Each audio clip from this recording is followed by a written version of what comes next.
Oh là, Toinette!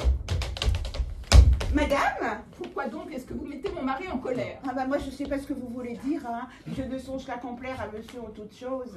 Oh la traîtresse! Bah oui, il a dit qu'il voulait donner en mariage sa fille à monsieur Diaforu. Je dis que le parti était avantageux pour elle, mais qu'il ferait mieux de la mettre dans un couvent.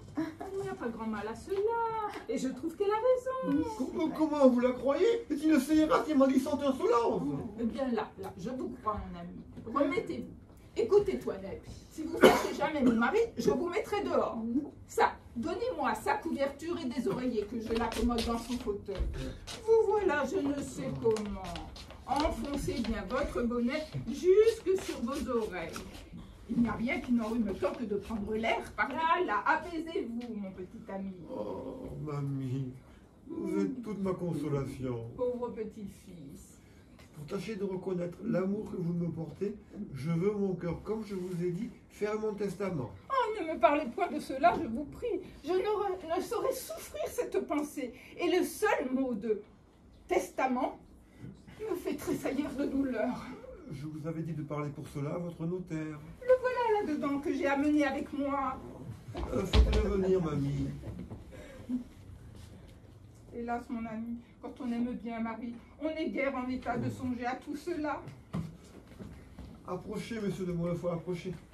Prenez un siège, je vous prie. Ma femme m'a dit que vous étiez fort honnête homme et tout à fait de ses amis, et je l'ai chargé pour un testament que je veux faire. Hélas, je ne suis pas capable de parler de ces choses-là. De la façon dont on se dit. Mais par précaution, je vais vous mettre entre les mains 20 000 francs en or que j'ai dans les lambris de mon alcôve et 2 billets payables aux porteurs qui me sont dus, l'un de M. Damon et l'autre de M. Gérard. Ah non, non, je ne veux rien de tout cela. Oh! Combien dites-vous qu'il y a dans votre alcôve? 20 000 francs, mamie. Oh non, non, ne me parlez point de bien, je vous prie. De combien sont les 2 billets? Ils sont, mamie, l'un de 4 000 francs et l'autre de 6. Oh, tous les biens du monde, mon fils, ne me sont rien près de vous. Voulez-vous que nous procédions au testament? Oui, mais nous serons mieux dans mon petit cabinet. Conduisez-moi, mamie. Allons, mon pauvre petit-fils. Ça n'en vaut pas la peine. Quelle perte est-ce que l'assiette? Et de quoi servait-il sur la terre? Un homme incommode à tout le monde, malpropre, dégoûtant, sans cesse un lavement ou une médecine dans le ventre, mouchant, toussant, crachant toujours, sans esprit, ennuyeux, de mauvaise humeur, fatiguant sans cesse les gens, et grondant jour et nuit, servantes et Eh valets. ben, quelle belle oraison funèbre! Il faut, Toinette, que tu m'aides à exécuter mon dessein.